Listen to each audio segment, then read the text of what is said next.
ॐ अज्ञानतिमिरान्धस्य ज्ञानाञ्जनशलाकया चक्षुरुन्मिलितं येन तस्मै श्रीगुरवे नमः।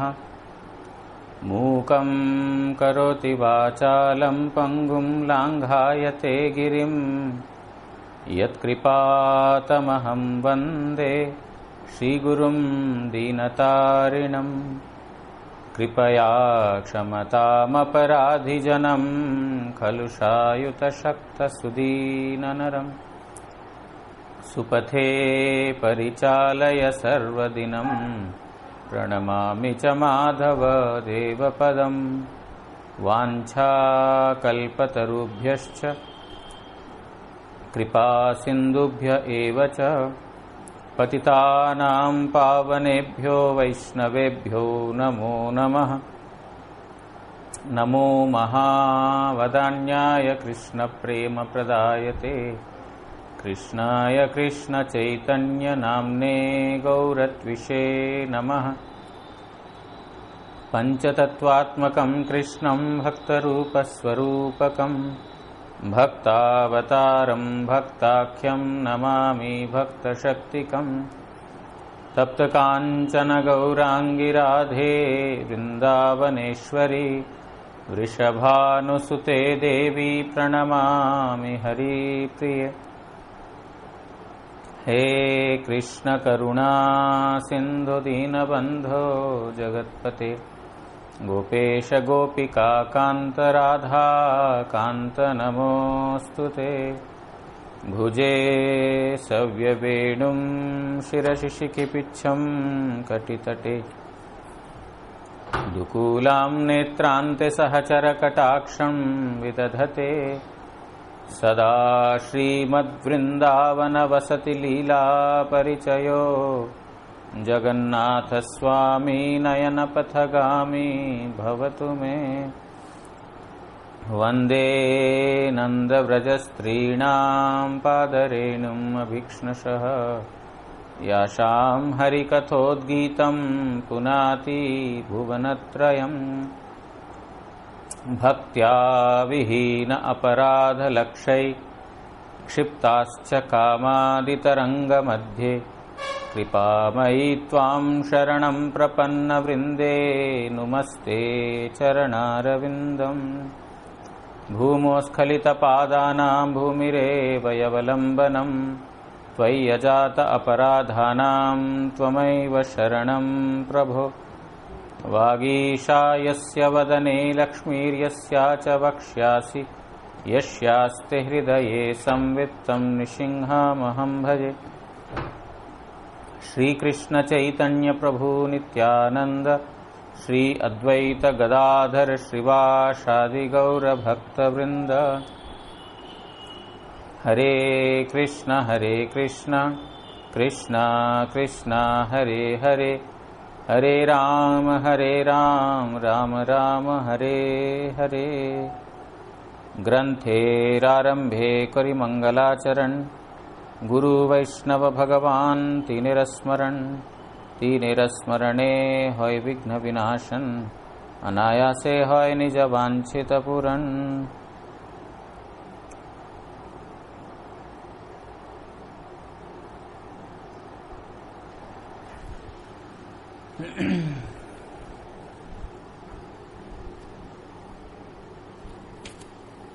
हम लोग श्रवण कर रहे हैं चैतन्य चरितामृत आदि लीला सप्तम परिच्छेद पंचतत्व की महिमा श्रवण कर रहे हैं, जिसके अंदर जो प्रसंग यहाँ पर है, महाप्रभु और पंचतत्व जितने भी हैं उन्होंने प्रेम की वन्या जो बाढ़, इसके द्वारा पूरा संसार को उन्होंने प्लावित कर दिया, डुबो दिया। और जितने भी लोग हैं बिना योग्यता का ही सब लोगों को प्रेम भक्ति का दान किया। लेकिन कुछ लोग जो है जैसे निंदुक अपराधी इत्यादि लोग हैं, ये इससे दूर भागने का प्रयास किया। लेकिन महाप्रभु ने उन लोगों के लिए भी विचार किया, संन्यास ग्रहण करूंगा, संन्यास ग्रहण करके उनको भी मैं उद्धार करूंगा। उन्होंने संन्यास ग्रहण किया और उन लोगों को भी कृष्ण भक्ति में निमज्जित कर दिया। लेकिन एक रह गए काशी के मायावादी लोग। ये मायावादी लोग भक्ति के बारे में उनको बिल्कुल रुचि नहीं भक्ति में, और वो भक्त, भक्ति, भगवान और भगवत धाम इन सभी वस्तुओं को माया संबंधित मानते हैं। इसीलिए महाप्रभु उनको भी उद्धार करने का एक विकल्प ढूंढा। जब महाप्रभु वृंदावन की ओर जा रहे थे तो वहां पर रुके काशी में। उनके जो कीर्तन में उनकी रुचि, ये सब देख करके वहां के जो काशी के मायावादी लोग जो है उनको निंदा करने लगे। ये क्या भावुकों के जैसा नाचता है करके, वेदांत अध्ययन नहीं करते हुए, शास्त्र अध्ययन नहीं करते हुए क्या नाचता रहता है पागलों के जैसा, भावुकों के साथ लेकर के कीर्तन करते हुए। इस प्रकार जो है उनको निंदा करते थे। उस समय महाप्रभु ने कुछ बोला नहीं, लेकिन वो वहां से आगे वृंदावन की ओर निकल गए। फिर वृंदावन में कुछ दिन रहने के बाद फिर वापस आए काशी, वाराणसी धाम में। इस बार वाराणसी धाम में आकर के वो रुके थे चंद्रशेखर वैद्य के घर में। चंद्रशेखर वैद्य कल हमने श्रवण किया था, वो शूद्र जाति के थे, फिर भी उनके घर में महाप्रभु रुके थे कि विशेष कृपा करने के लिए, क्योंकि भगवान की कृपा के लिए कोई जात पात का विचार नहीं है।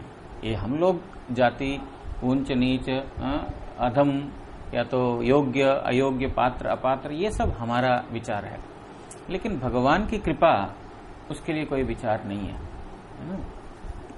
जो उस दिन हम श्रवण नहीं कर रहे थे, रविंद्रनाथ ठाकुर जी का एक जो उन्होंने एक लिखा, क्या, प्राचीरेर छिद्रेते छिद्रेते जाति पाति हीन उठेची फूल एक अति दीन। उसके बाद क्या बोलते हैं, धिक धिक करे कानन सबाई, सूर्य उठे उठे बोले भालो आचो भाई। याद आ गया। बोलते हैं वहां पर उन्होंने लिखा, जो एक बहुत सुंदर सा महल है, महल का एक प्राचीर है, मतलब एक दीवार है, उस दीवार से एक फूल, कौन सा, जंगली फूल, जाति गोत्रहीन, उसका कोई जात पात कुछ नहीं है। बहुत सारे फूल ऐसे कोई आते हैं ना जो जिनका कोई मतलब, इसका नाम क्या है ये पता नहीं, जंगली फूल है, एक जंगली फूल के अंदर सब कुछ आ जाता है। तो इस प्रकार जाति गोत्रहीन, उसका कोई परिचय नहीं है। और उठेची फूल अति दीन, अत्यंत दीन। कैसे? क्योंकि उस बगान में, वहां पर जो बगीचा है, बगीचा में बहुत प्रकार के जो बढ़िया बढ़िया सुंदर सुंदर फूल, और वहां पर देखने के लिए माली भी रखा हुआ है। बहुत बड़ा महल है, वहां पर माली को रखते हैं ना, तो माली भी रखा हुआ है। और वो माली जो है रोज पानी देता है, श्रृंगार करता है। श्रृंगार करना मतलब वो जो कटिंग वगैरह करता है ना, वो जो क्या बोलते हैं, पत्ता वगैरह थोड़ा इधर उधर हो जाता है, तो अच्छे से मेंटेन करने वाला वहां पर है। तो इसीलिए धिक धिक करे कानन सबाए, तो वहां पर जो फूल का बगीचा है, बगीचा के अंदर सब देख करके, देखो कैसा फूल है, कैसा फूल है, देख, कोई इसको देखने वाला नहीं है। इस प्रकार सब लोग धिक धिक कर रहे हैं। लेकिन सूर्य जब सुबह उदित हुआ, उठ करके बोलते हैं, भालो अच्छो भाई, अच्छे हो तो, ठीक हो तुम, गुड मॉर्निंग। भगवान उठ करके गुड मॉर्निंग बोलते हैं ना, सूर्य उठ करके गुड मॉर्निंग ही तो बोलते हैं, हरे कृष्णा बोलते हैं। सुबह उठते ही सूर्य का रोशनी सबके ऊपर है। बोलने का मतलब ये है, सूर्य जो है, अच्छा ये फूल बहुत बढ़िया है, ये सुंदर है, इसके ऊपर मैं कृपा करूंगा, मेरे किरण इस फूल के ऊपर गिरेंगे, और ये फूल जो है इसका कोई जाति गोत्र कोई ये नहीं है, इसके ऊपर मेरे किरण नहीं प्रसारित करूंगा। ऐसा है सूर्य का विचार? नहीं। जो विचार बाकी लोगों का है, लेकिन जो श्रेष्ठ व्यक्ति है, श्रेष्ठ व्यक्ति का कभी भी इस प्रकार विचार नहीं होता है। जिस प्रकार का ये विचार है वो निकृष्ट है। जो ऐसा विचार करता है, ये छोटा बड़ा उत्तम अधम, योग्य अयोग्य, पात्र अपात्र, ये हम जैसे जो अधम लोगों का विचार होता है। उत्तम व्यक्ति का प्रत्येक क्रिया उत्तम ही रहेगा, उनकी कोई क्रिया में हम दोष नहीं ढूंढ सकते हैं। इसलिए यहां पर महाप्रभु सब लोगों के ऊपर कृपा किया। वाराणसी में आकर के शूद्र जो चंद्रशेखर वैद्य है, उनके ऊपर भी भगवान की कृपा है। हम लोग सोच सकते हैं शूद्र हैं, लेकिन भगवान के लिए तो वो है नहीं। तो वहां पर जाकर के रुक करके जो तपन मिश्र है, तपन मिश्र के घर में जाकर के वो भिक्षा निर्वाहन करते थे, मतलब वहां पर मध्याह्न प्रसाद ग्रहण करते थे। सन्यासियों का इस प्रकार नियम है, सन्यासियों को निमंत्रण देना चाहिए। गृहस्थ भक्तों का ये एक सेवा का सुयोग सन्यासी लोग देते हैं। तो इसीलिए सन्यासियों को निमंत्रण करना, उनकी सेवा करना गृहस्थों का कर्तव्य है, धर्म है। जो तपन मिश्र भक्त हैं, उनके घर में जाकर के महाप्रभु प्रसाद ग्रहण करते थे। लेकिन वहां जितने भी सन्यासियों का निमंत्रण कभी भी महाप्रभु ने स्वीकार नहीं किया। क्यों? उनके साथ संभाषण करने के लिए महाप्रभु पसंद नहीं करते थे, उनसे दूर दूर रहते थे। आज हम अभी श्रवण करेंगे 47 नंबर प्यार से। सनातन गोसाईयासी तहाई मिलिला, तार शिक्षा लागी प्रभु 2 मास रहिला। तब वहां पर सनातन गोस्वामी आए, महाप्रभु वहां पर रुके थे वाराणसी में। तो सनातन गोस्वामी आए और महाप्रभु से मिले। महाप्रभु से जब सनातन गोस्वामी मिले, वो पूरा कितना सनातन गोस्वामी बहुत कष्ट करके जो कंटकमय और पत्थरमय रास्ता में जो है वो चलते महाप्रभु से मिलने के लिए आए वाराणसी में। और उनको शिक्षा देने के लिए महाप्रभु 2 महीना वाराणसी में रहे। इसको बोलते हैं सनातन शिक्षा। सनातन गोस्वामी के जो महाप्रभु ने शिक्षा दिया चैतन्य चरितामृत में 3 अध्याय में है वो, बाकी इतना विस्तार कहीं पर भी नहीं है। राय रामानंद का संवाद 1 में हो जाएगा, रूप गोस्वामी का भी 1 ही है, शायद 2 भी नहीं है, 1 ही है रूप गोस्वामी का भी। सनातन गोस्वामी का है 3 अध्याय में सनातन शिक्षा।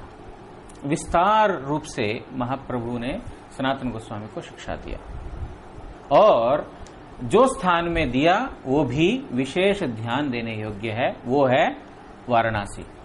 वाराणसी में सब लोग बोलते हैं अहम ब्रह्मास्मि, मैं ब्रह्म हूं। वहां पर सनातन गोस्वामी पूछते हैं मैं कौन हूं। ये यहां पर वाराणसी को या काशी को चूज करने का मतलब ये है, वहां पर सब लोग इसी अहंकार में हैं, जो जितने भी सन्यासी मायावादी लोग, मैं ब्रह्म हूं। उनको मैं कौन हूं का उत्तर महाप्रभु वहां पर देते हैं। क्या? जीवेर स्वरूप है कृष्णेर नित्य दास, कृष्णेर तटस्था शक्ति भेदा भेद प्रकाश। जो श्री कृष्ण का जो शक्ति होने के कारण, शक्ति का अंश होने के कारण जीव भगवान का नित्य दास, ये परिचय वहां पर महाप्रभु ने दिया। क्योंकि सब लोग वहां पर मिथ्या अहंकार में हैं कि मैं ब्रह्म हूं, लेकिन तुम्हारा अहंकार क्या है? तुम भगवान का दास हो। तो इसीलिए यहां पर वाराणसी में दशाश्वमेध घाट है। दशाश्वमेध घाट में वहां पर ये सनातन शिक्षा का ये हुआ। तो इधर महाप्रभु 2 मास रुके। तारे शिखाइल सब वैष्णवेर धर्म, श्री भागवत आदि शास्त्र जत गूढ़ मर्म। तो वहां पर रुक करके महाप्रभु ने वैष्णव धर्म, संपूर्ण वैष्णव धर्म के बारे में उन्होंने बताया। वैष्णव धर्म क्या है? विष्णु का सेवा, विष्णु की सेवा ही वैष्णव धर्म है, वैष्णवों की सेवा ही वैष्णव धर्म है। उस धर्म के बारे में उन्होंने संपूर्ण रूप से, विस्तार रूप से उनको बताया। और भागवत आदि जितने भी शास्त्र है, सारे शास्त्रों का जो गूढ़ मर्म सिद्धांत सनातन गोस्वामी को उन्होंने बताया। इसीलिए संबंध जो आचार्य हैं सनातन गोस्वामी, क्योंकि संबंध मैं कौन हूं, भगवान कौन है, माया क्या है, ये सब तत्वों के बारे में जब तक हमारा अच्छे से जानकारी नहीं होगा, जीव क्या है, ब्रह्म क्या है और माया क्या है, इन तीन तत्वों में जब तक अच्छे से जानकारी नहीं होगा तब तक संबंध ज्ञान के बारे में भी नहीं हो पाएगा। इसलिए तीन तत्वों को और तीनों के बीच में संबंध क्या है, माया के साथ जीव का संबंध क्या है और भगवान के साथ जीव का संबंध क्या है, ये सारे सिद्धांतों को वहां पर सुविस्तार रूप से भागवत का और अन्यान्य शास्त्रों का प्रमाण देकर के महाप्रभु ने वहां पर शिक्षा दिया सनातन गोस्वामी को। इतिमध्ये चंद्रशेखर मिश्र तपन दुखी होया प्रभु पाए कोइलो निवेदन। और ऐसा 2 महीना बीत गए। इसके बीच एक बार चंद्रशेखर वैद्य और तपन मिश्र दोनों महाप्रभु के पास आए। आकर के बहुत दुखी थे दोनों। दुखी होकर के महाप्रभु के चरणों में गिरकर उनको इस प्रकार प्रार्थना करने लगे। कथे को सुनिबो प्रभु तुम्हारे निंदन नापारी सहिते एबे छाड़िबो जीवन। बोल रहे हैं प्रभु आपका निंदन और कितना सुनेंगे हम, आपके बारे में काशी में सब लोग इतना निंदा करते हैं और कितना सुने हमसे बर्दाश्त नहीं होता है इस प्रकार आपको निंदा सुनते हुए। इसीलिए हमने सोच लिया कि इस जीवन को हम छोड़ देंगे। और क्योंकि वैष्णव और विष्णु की निंदा में जो व्यक्ति कुछ बोलता है वहां पर शास्त्रों में बताया गया है उसका जिह्वा काटने से भी अपराध नहीं है। जो व्यक्ति विष्णु और वैष्णव की निंदा करता है उस व्यक्ति का जिह्वा काटने से भी अपराध नहीं है। और उसका विरुद्ध में मतलब उसका बातों को खंडन करने के लिए गुस्सा करके वहां पर प्रकाशित किया तो फिर जो है जो उनका अपराध सुनने का जो अपराध हुआ तुम्हारा वो खत्म होगा। अगर तुम उस व्यक्ति का जो निंदा को खंडन नहीं कर पाया या उसका मुंह बंद नहीं कर पाया, उसका जिह्वा काट नहीं पाया, तो फिर तुमको वहां से चले जाना चाहिए।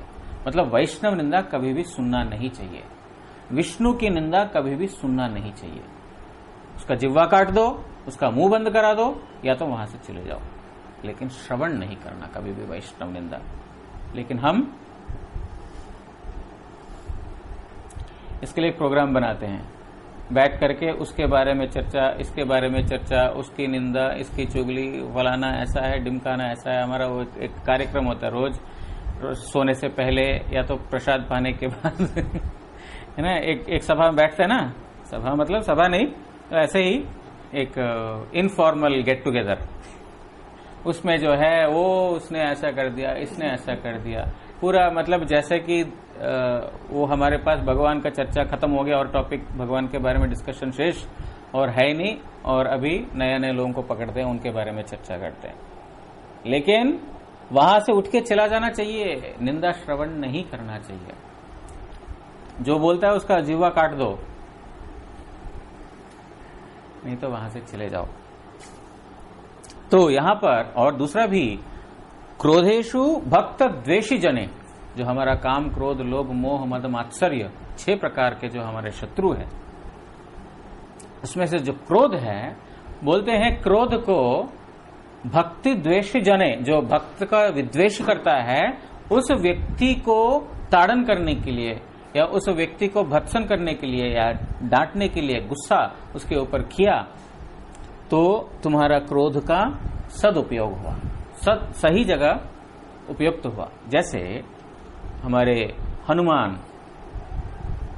हनुमान जी जब लंका में गए उस समय रावण जो है राम जी के बारे में और राम की सेना जो भी इनके बारे में उल्टा पुल्टा बहुत बोलने लगा और जो सीता जी का अपहरण करके लेके आ गया। इस प्रकार जो भगवत विरोधी व्यक्ति है उसको शिक्षा देने के लिए हनुमान जी ने क्या किया, पूरा लंका में आग लगा दिया। लंका में आग लगा दिया तो फिर कितने ब्राह्मण लोग मर गए होंगे, कितने स्त्रियां अबला मर गए होंगे, और उन स्त्रियों में कितने लोग गर्भवती होंगे। तो पाप नहीं लगेगा? ऐसा कोई हत्या करता है, नरहत्या, स्त्री हत्या और जो है बच्चों की हत्या, क्या बोलते हैं, जो गर्भवती स्त्रियों की हत्या जो करेगा उसका बहुत बड़ा पाप लगेगा। लेकिन हनुमान को ये कोई भी चीज स्पर्श नहीं किया। क्यों? क्योंकि वो भगवान के उद्देश्य में किया। अर्जुन ने युद्ध किया, कितना सारे लोगों को हत्या कर दिया, कितने लोगों को तो मार दिया, मारा कि नहीं? बोले अर्जुन और क्या नाम है उसका, हनुमान, दोनों ही दीनता का कोई प्रतीक नहीं है। उनके अंदर दीन भाव है ही नहीं, जो सामने आया उनको मार दिया, उसमें कोई दीनता है? पहले तो उन्होंने दीनता प्रकाशित किया ना। अर्जुन ने क्या बोला? मुझे न कांक्षे विजयम कृष्ण, मुझे कोई जो है राज्य की जरूरत नहीं है, कोई सुख की जरूरत नहीं है, कोई सुविधा की जरूरत नहीं, मैं जाकर के भिक्षा मांग लूंगा। बहुत लोग बोलते हैं हाँ ये अच्छा है। ये कृष्ण ने उसका दिमाग खराब कर दिया। युद्ध करने के लिए बोल करके उसने क्या किया, जो है वहां पर हत्या पाप इत्यादि करा। इसलिए पॉलिटिशियन है वो। श्री कृष्ण जो है बहुत बड़ा डिप्लोमेट है, पॉलिटिशियन है। जो अच्छा खासा था अर्जुन का दिमाग, है ना। लेकिन धर्म स्थापना करने के लिए जो भगवान ने जो वचन बोला वो है धर्म। वो वहां पर मन निमित्तम कृतम पापम अपि धर्माय कल्पते, मेरे लिए किया गया पाप भी धर्म ही कहा जाएगा। अगर वो मेरे लिए किया हुआ है, बाहर से देखने के लिए पाप है, लेकिन धर्माय कल्पते, उसको धर्म ही बोलना पड़ेगा, क्योंकि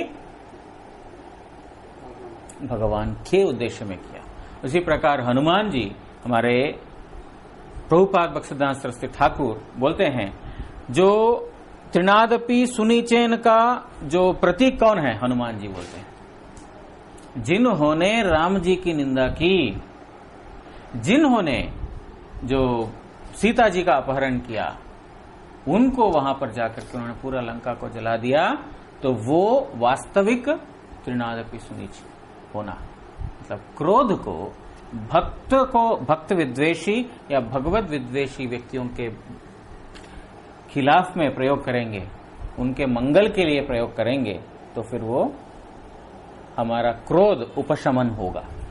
जब हमारे इंद्रियों के लिए करेंगे, कोई हमको सब्जी नहीं दिया, बढ़िया बढ़िया सब्जी बनाया लेकिन हमको नहीं दिया, गुस्सा किया, वो हमारा इंद्रिय तर्पण के लिए हुआ। वैष्णव को नहीं दिया, अरे महाराज जी हैं उनको क्यों नहीं दिया, वो हुआ सेवा, क्रोध नहीं। वो तुमने क्रोध को वैष्णवों की सेवा में लगाया। लेकिन जब वही बोलते हो, अरे तुमने बढ़िया बनाकर खुद खा लिया, मेरे को तो दिया नहीं, वो क्या हो गया? तमोगुणिक या रजोगुणिक क्रोध। इसलिए वैष्णव निंदन, भक्त निंदन और भगवत निंदन श्रवण करना ठीक नहीं है। श्रवण किया तो उसको ये जीवन त्याग करना ही उनके लिए श्रेय है, वो और उसका जिंदा रहना ठीक नहीं है, उसका प्रायश्चित वही है। बोल रहे हैं इसको और सहन नहीं कर पा रहे हैं। कितने सारे लोग आपकी निंदा कर रहे हैं, सुन सुन के हमारे कान जो है क्या बोलते हैं उसको, पक गए नहीं बोलते हैं, सूज गए। तो इसीलिए अभी हम अपना जीवन छोड़ देंगे। तुम्हाके निंदये जतो सन्यासीरगण सुनिते ना पारी फाटे हृदय श्रवण। बोल रहे हैं कि तुमको जितना सन्यासी लोग यहाँ पर है, सब लोग तुम्हारी निंदा करते हैं, और ये सुन करके हमारा हृदय और हमारा कर्ण फट जाते हैं। क्योंकि जहां पर इष्ट है ना, इष्ट के प्रति कोई भी व्यक्ति कुछ बोलेगा उसके खिलाफ में, तो हमको पसंद नहीं आएगा, है ना। जहां पर हमारा इष्ट मूर्ति है, इष्ट देव है, हमारा अपना जो कोई बंदा है, उसके बारे में कोई कुछ बोले अच्छा लगेगा? अच्छा नहीं लगेगा। इसलिए बोल रहे हैं कि ये सन्यासी लोग आपके बारे में बोलते हैं, हमको अच्छा नहीं लग रहा है, हम अभी जो है हमारा जीवन त्याग करना चाहते हैं। इहा सुनी रहे प्रभु ईशत हासिया, सेई काले एक विप्र मिलिलो आशिया। ये सुनकर के महाप्रभु थोड़ा मुस्कुराए। क्यों मुस्कुराए? नहीं पता। भक्तों का इस प्रकार प्यार है, क्योंकि उनको मालूम है कि अब शीघ्र ही उनका उद्धार होने वाला है। भक्तों की तो अपने ओर से तड़फन है, लेकिन भगवान को तो मालूम है आगे क्या होने वाला। तो महाप्रभु ने हल्का सा एक हंस दिया और इतने में एक विप्र आकर के महाप्रभु से मिला। आसी निवेदन करे चरणे धोरिया, एक वस्तु मांगो देहो प्रसाद प्रसन्न होइया। वो गुरु क्या नाम है, महाप्रभु के चरणों में गिर गए। महाप्रभु के चरणों में गिर करके उनको वंदना किया। वंदना करके उन्होंने बोला, मैं आपसे एक चीज मांगने जा रहा हूं, आप कृपा करके प्रसन्न होकर के मना मत कीजिए। मैं जो आपसे मांगने जा रहा हूं वो मना मत कीजिए। क्या मांग रहे हैं? सकल सन्यासी मुई कईनु निमंत्रण, तुम्ही यदि आइसो पूर्ण होय मोर मन। मैंने अपने घर में काशी में जितने भी सन्यासी लोग हैं, सारे सन्यासियों को मैंने अपने घर में निमंत्रण किया। अगर तुम भी आते हो तो फिर मुझे बहुत अच्छा लगेगा, और तभी मेरा मन जो है संपूर्ण लगेगा। आप आओगे तभी मेरा मन को थोड़ा शांति है। ना जाहो सन्यासी गोष्ठी हा आमी जानी, मोरे अनुग्रह करो निमंत्रण मानी।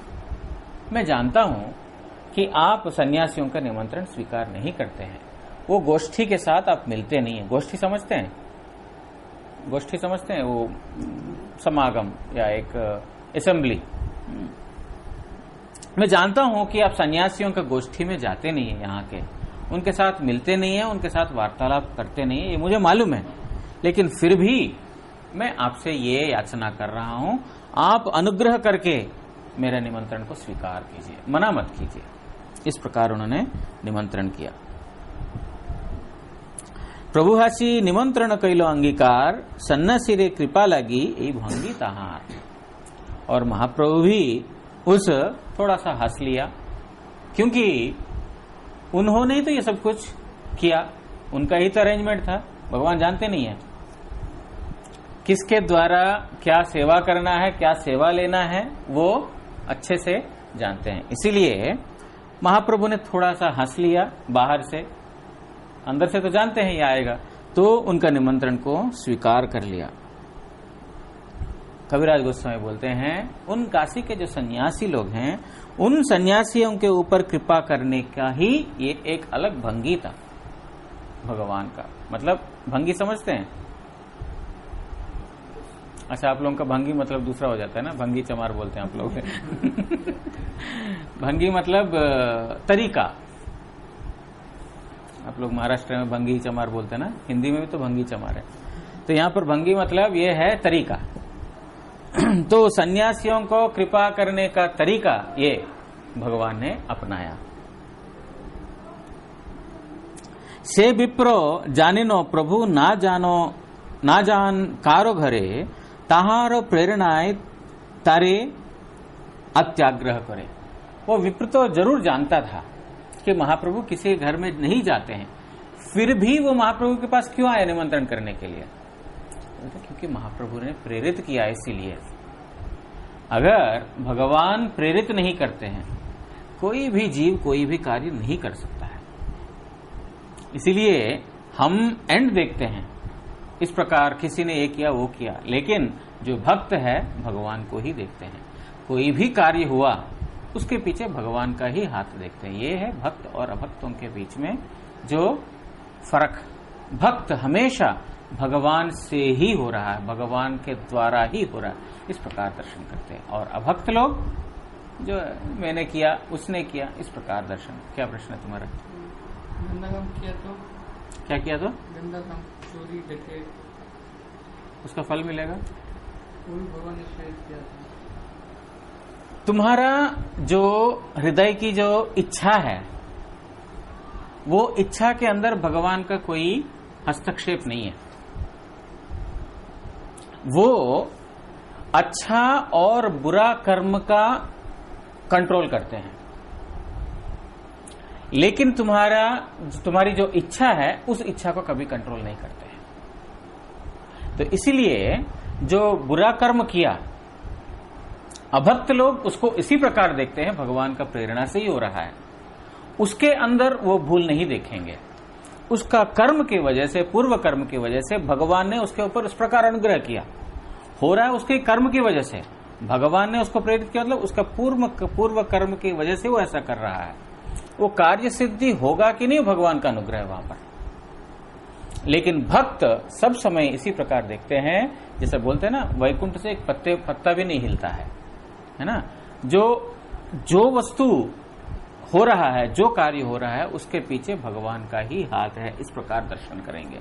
चोर आकर के कोई चोरी कर लिया है गंदा काम, लेकिन भक्त देखेगा क्या कर सकते हैं, ये तो कोई किसी जन्म में हमने किस प्रकार का पाप किया है, या तो कभी उसको जो है कुछ हमारा पिछले जन्म में कुछ पैसा देना रह गया, हमने दिया नहीं तो आकर के चोरी करके लेके चला गया, हम अपना कर्म ही भोग रहे।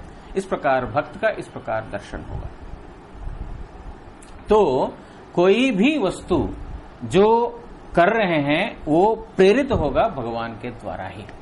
कोई भी सेवा, कोई भी कार्य भगवान प्रेरित नहीं करते तो कार्य संपन्न नहीं हो सकता है।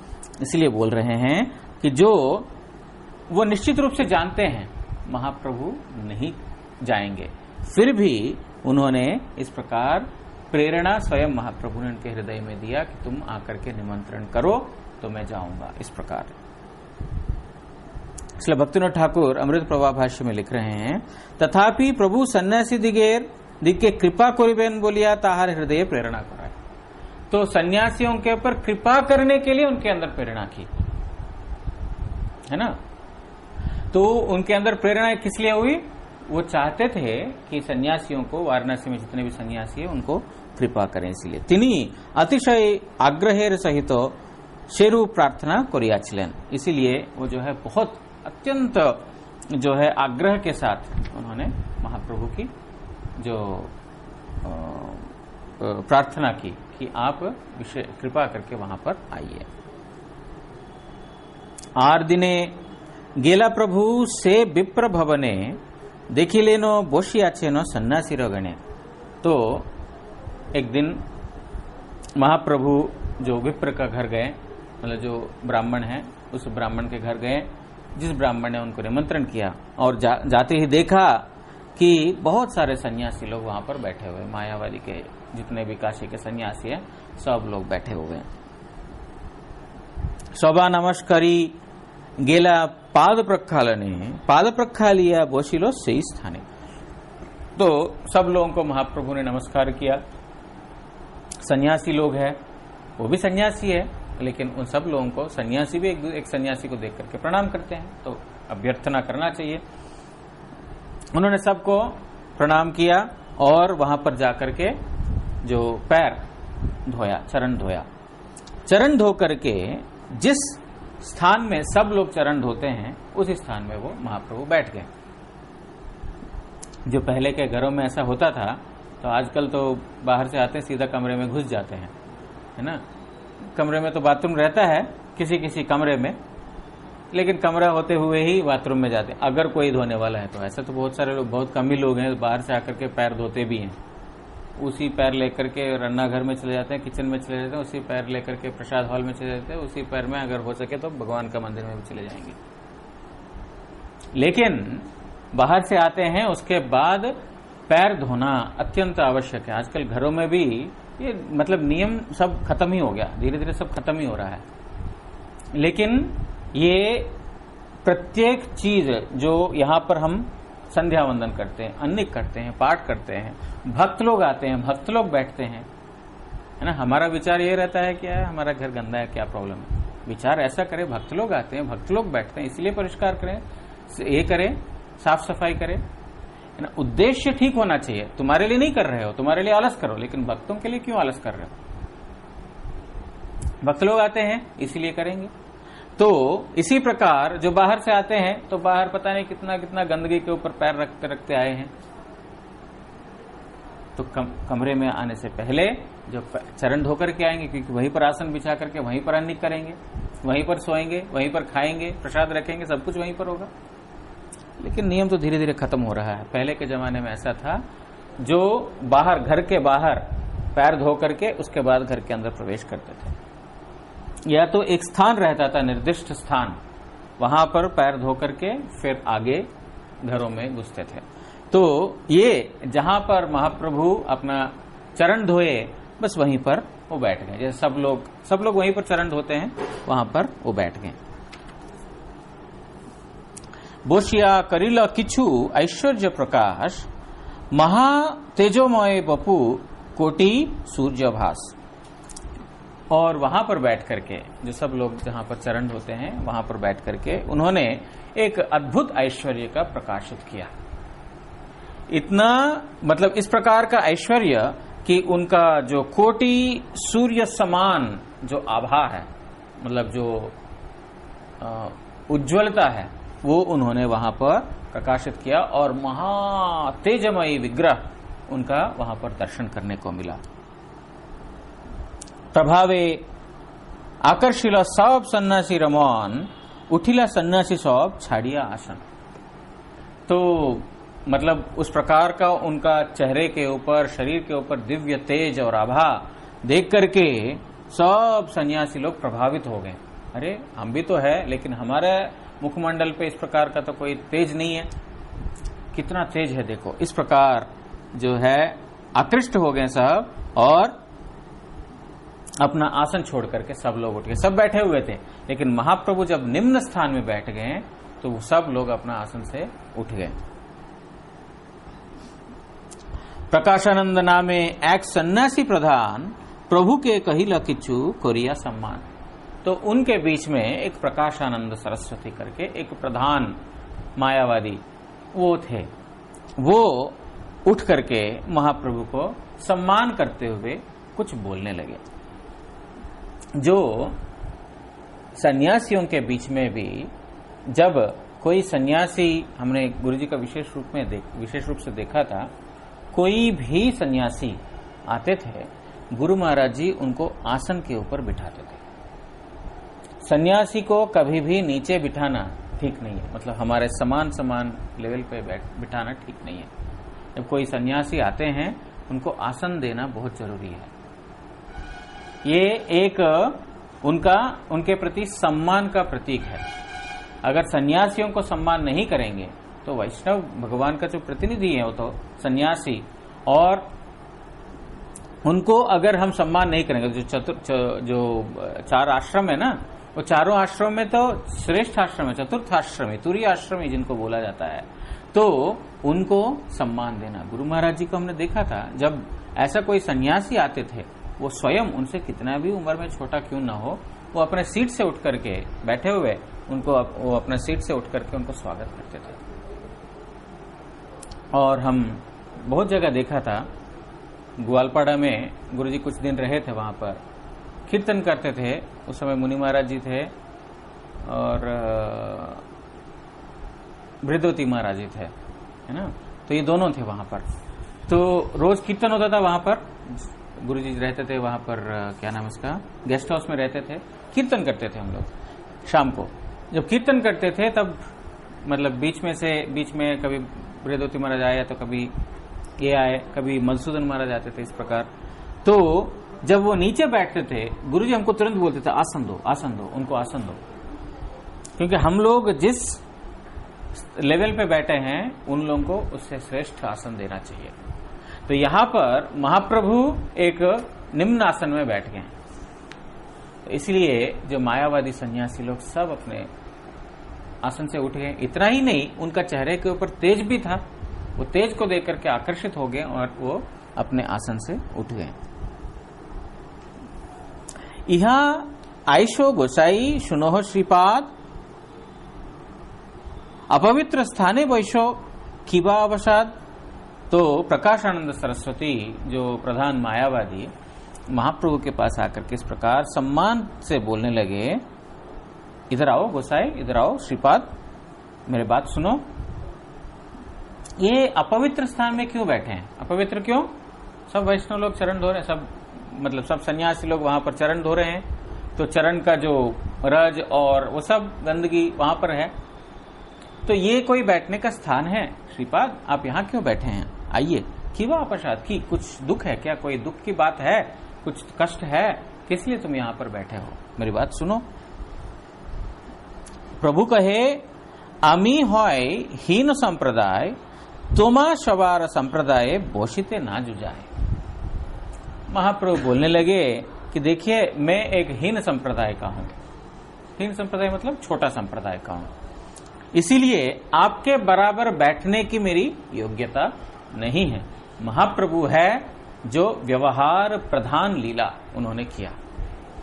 आचार्य को जिस प्रकार लीला करना चाहिए, स्वयं आचरण करके शिक्षा देना चाहिए, श्रेष्ठ व्यक्ति को किस प्रकार सम्मान करना चाहिए, वो महाप्रभु स्वयं, यद्यपि वो भगवान, उन्होंने संन्यास ग्रहण किया और एक साधारण भक्त के जैसा उन्होंने लीला करके जगत को शिक्षा भी दिया।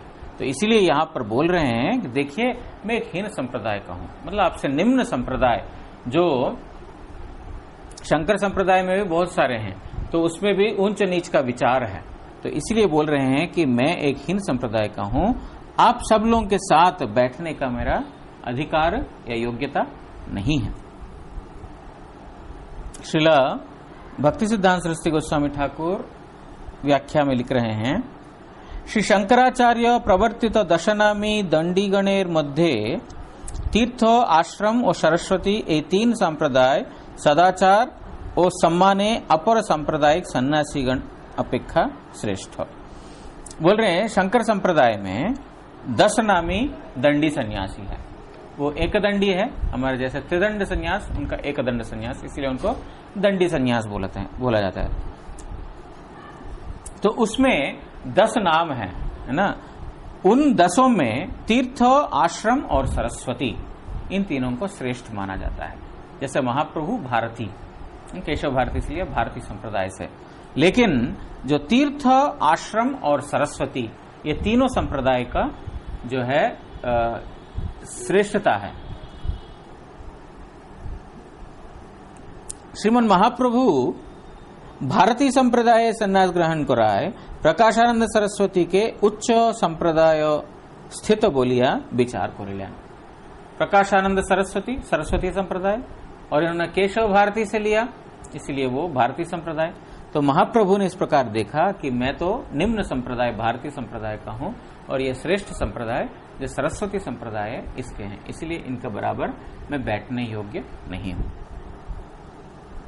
अथवा ब्रह्म सन्यासी गणेर सामाजिक मर्यादा ताहारा निजेराई उच्च बोलिया मने करें, एजন্য श्रीमन महाप्रभु वैष्णव सन्यासीर अमानी ओ मानद धर्म जानाइते गिया अपना के हीन संप्रदाय युक्त बोलिया अभिमान करिलेन। या यूं कह सकते हैं कि जो जितने भी ब्रह्म सन्यासी, मतलब जो मायावादी सन्यासी लोग हैं, वो उनमें से जो ये तीर्थ, आश्रम, सरस्वती इत्यादि, वो अपने आप को बड़ा मानते हैं, है ना। एक तो ये हो गया कि वो बड़े हैं, दूसरा ये है, दूसरा पक्ष अपने आप को बड़ा मानते हैं, श्रेष्ठ मानते हैं। तो जो अपने आप को बड़ा मानते हैं, वहां पर महाप्रभु ने अपना स्वयं को दीन माना। फर्क यह है कि मायावादी सन्यासियों में वो अपने आप को बड़ा मान रहे हैं, लेकिन महाप्रभु अपने आप को दीन मानते हुए और मानद धर्म, जो सब लोगों को सम्मान देने का धर्म, इस प्रकार वो प्रदर्शन करते हुए ये उन्होंने ये इस प्रकार बोला कि मैं तो निम्न संप्रदाय का हूं। इस प्रकार उन्होंने बोला, क्योंकि एक तो वैष्णव जो अभिमान में जो अमानी मानद मतलब स्वयं के लिए कोई मान का विचार नहीं है, लेकिन दूसरों को मान देते हैं, ये दीनहीन होकर के उस भाव में वही व्यक्ति को संभव है जिसके अंदर दीन भाव है। तो महाप्रभु ने उन मायावादियों को वैष्णव उचित जो दीनता और मानदानता का लक्षण वहां पर प्रदर्शित किया।